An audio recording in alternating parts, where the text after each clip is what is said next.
Hi అండి, good morning. ఈరోజు నేను మీతో నా డైలీ రొటీన్ షేర్ చేసుకోబోతున్నాను.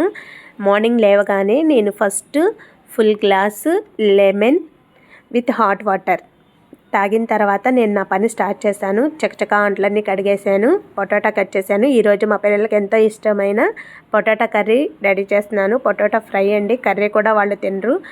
ఆయిల్ పెట్టేసి ఆయిల్లో పోపు దినుసులు వేసేసాను. తర్వాత బంగాళదుంపలు వేసాను. ఆనియన్ అయితే నేను వేయట్లేదండి, ఎందుకంటే ఆనియన్ వేస్తే కర్రీ త్వరగా పాడైపోయిద్ది అని చెప్పేసి నేను ఆనియన్ వేయను. బంగాళదుంపలు వేసిన తర్వాత చిటికెడు పసుపు, సాల్ట్, కారం, అంతే. ఈ 3 యాడ్ చేసిన తర్వాత ఒక 10 మినిట్స్ బాగా తిప్పేసుకుని ఫ్రై చేసి తీసేయండి. అంతే, ఆలూ ఫ్రై రెడీ. మీరు ఇలా ట్రై చేయండి, సింపుల్గా అయిపోయిద్ది. ఐ హోప్ మీకు ఈ వీడియో నచ్చితే కనుక లైక్ చేయండి, మన ఛానల్ని సబ్స్క్రైబ్ చేసుకోండి, షేర్ చేయండి. Please do like, subscribe my channel. Thank you, love you one.